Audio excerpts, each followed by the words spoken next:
Doubt the easiest way to refinish a door is to take it down, but a lot of us don't have the luxury to do that, and unfortunately taking a door down means having a big opening to your house, and you got to put it up at the end of the night, and if you're using oil-based finishes like I am, you got to wait for that stuff to dry, and it may take multiple coats and multiple days, and if you're doing this in your spare time, that's a big hassle to be able to do that. So I'm going to show you how I refinished my front door while leaving it on the hinges, leaving it in a hung position, and yeah, it still takes a while because we've got to wait for finishes to dry, but I didn't have to take the door down. Here's how I did it. This 8-foot tall, 42-inch wide door is made from alder, and at first glance it appears to be in pretty good shape, but let's take a closer look. There's an unsightly repair job from when I changed the hardware, and overall the color is faded and the finish is just starting to fail. But the key to easy refinishing is to not wait until the problem is out of control. You have to stay ahead of it. The woodwork around the door needs some love too, but that's future Marc's problem. And before you punks say anything about that sweet pink wreath, Nicole likes it. So shut up. Now we need to prep the door by removing anything that's stuck to it, like this command strip hook. You know, the ones that they say don't leave a residue. See? Super easy, and no residue? Of course, you'll want to completely remove the handles, deadbolt, faceplate, strike plate, or whatever hardware might be in the way. You definitely don't want dust and finish gumming up the works. Now remove the door sweep or whatever sort of weather strip you may have on the bottom of the door. Hopefully you got enough height there to remove it without taking the door down. If you don't have the room, I think you might be SOL, and taking the door down may be the only option. My door has these sweet medieval looking stud things that we'll have to pop off to. Because I'll be doing much of this work with the door open, I'm going to use a baby gate to keep my little critters in the house, including this little critter. Hello, I'm Ava. First thing I'm going to do is remove the finish by sanding. I'll start with 120 grit on a random orbit sander. Hopefully your sander can accommodate dust collection from either a shop vac or a dust extractor, because you do not want this dust in your house. You'll also want to protect your lungs with a dust mask or respirator, and you'll want to protect your ear holes. Now for the fun part. Sand, sand, sand. If your finish is thin and old, you should have no problem removing it with 120 grit. If the finish is thick, or maybe you've got paint on the door, you might have some trouble. In that case, you might consider using a chemical stripper and a scraper to remove as much of the finish as possible before sanding. My finish is a little stubborn, but I really have no desire to mess with strippers at this point in my life. As you can see, it's pretty obvious when the finish is completely removed and the stained surface gives way to raw wood. Now you might be wondering about the recessed details on the door. The truth is, those are still in decent shape and the finish is intact. As long as I match up the color on the face of the door, there's really no reason that I have to remove the finish from the nooks and crannies. So this is as far as I got on day one. The sucky part of the process is having to put the hardware back on the door at the end of each workday. But you do what you gotta do. Now the door has some areas that I'd like to repair using epoxy.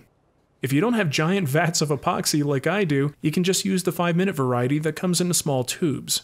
I add a little bit of thickener since I don't want it to be too runny. I also add a little bit of dark brown dye so that the repairs look more like natural knots. So how do we do this on a vertical surface? By packing the epoxy in and then covering the area with a piece of packing tape. By the way, it's a lot smarter to do this filling process before removing the finish. The old finish will actually protect the wood from getting stained by the epoxy. The next day, I can sand the repairs as well as finish off the top section of the door.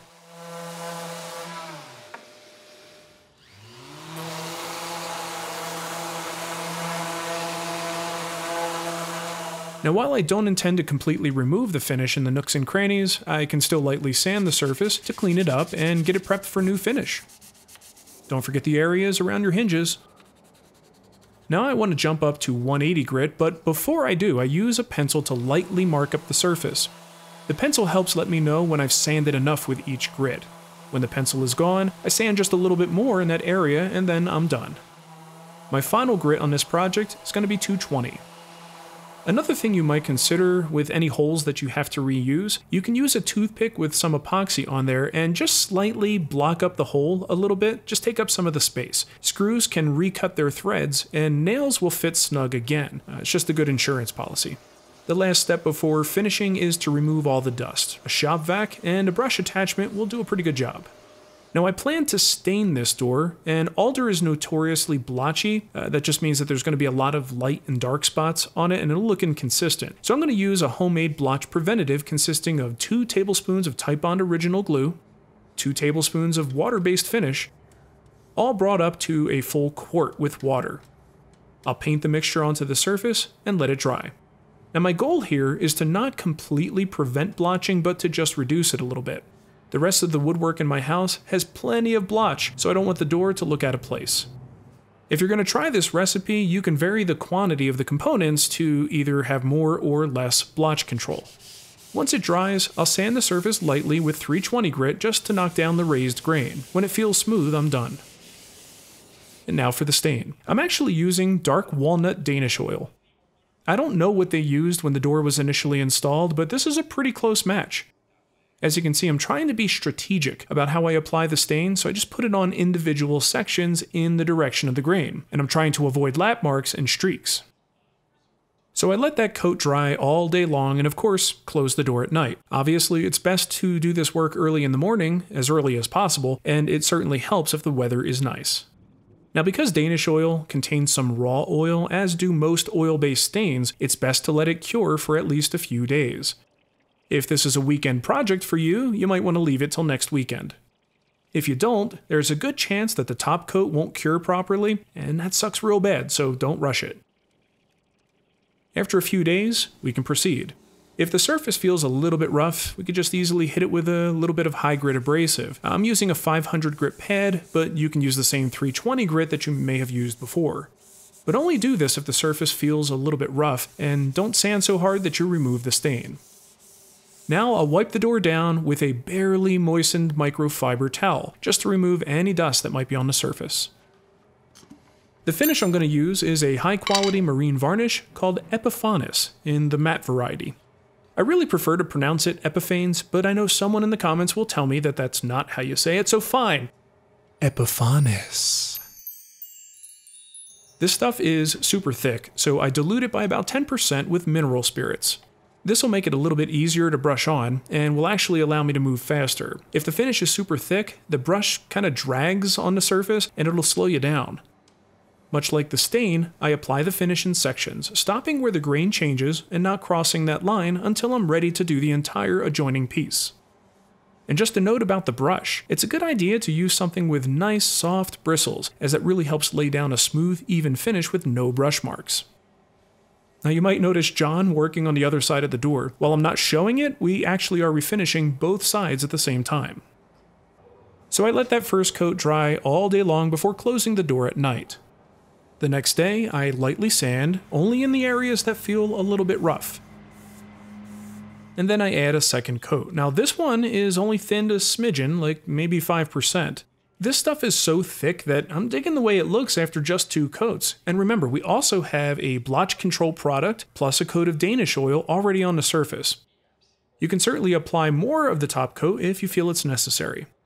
So now I can pop the hardware back on, and our door is good to go.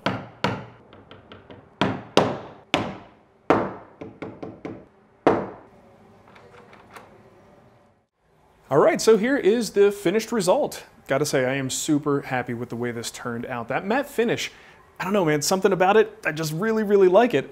Anything that's too glossy these days, I just don't enjoy the way that looks quite as much as a satin matte finish. I think it looks super classy. And I know it's gonna be pretty protective, especially in this covered patio area. We were able to add some new hardware, so that kind of gives the door a little bit of a fresh look. And I gotta say, I mean, this took a while for me to do. It was something I was doing in my spare time after regular work. It was something that could have potentially really inconvenienced the family as we were trying to get in and out of the house. But thankfully, with the door on the hinges, I was able to close it at the end of the night, secure the house, and everything turned out fine, even though it took me a long time to get this done. All right, so hopefully this gives you some inspiration for how you can do this in your own home. It's an easy DIY project, and you don't have to get nuts with taking the door down. I mean, if you can, great, do it. But if you don't want to do that, it's not the end of the world. You could definitely get the job done with the door in position. All right, thanks for watching, everybody. We'll see you next time.